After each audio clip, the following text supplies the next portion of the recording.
Hey, how's it going, guys? So I had something that came to me this morning and I just had to share it with you.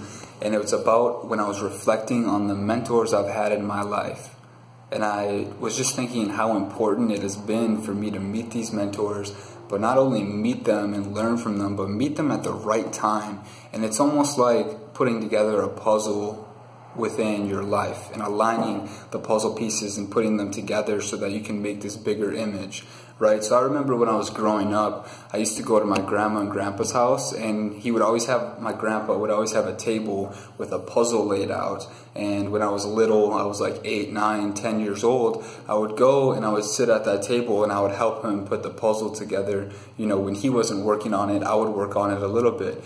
So think about if you've ever put together a puzzle, and how did you put that puzzle together? You know, for me, I would usually start off on the corners and I would put that framework together, and then I would work on the details in the middle, because it was really hard just to put that middle puzzle piece in there and say, that's what I'm going to build off, that's what I need to look at, and then build around that. Because that's really tough. Why would you start off with the toughest piece? You start off with the easiest piece in the corner. And that's like mentors. Sure, each mentor has a piece in the puzzle to your end goal, but you got to meet the mentors at the right time, right?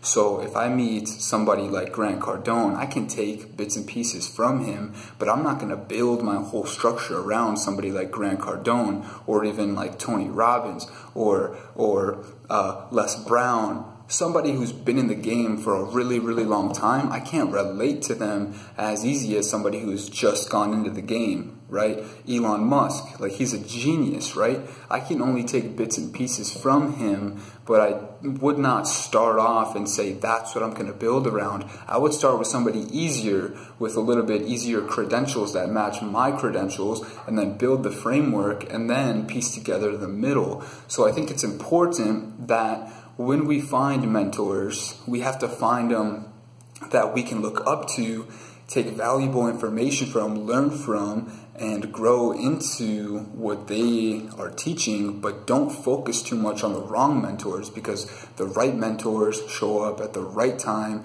so that you can put together this elegant puzzle piece, and you can do it in the most efficient manner according to your life, right?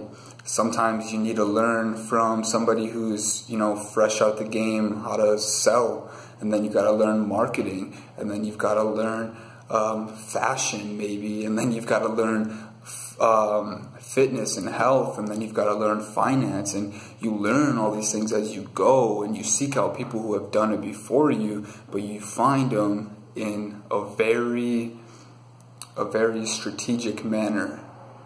So there's a difference between learning from a mentor and being a fanboy or a fangirl of a mentor.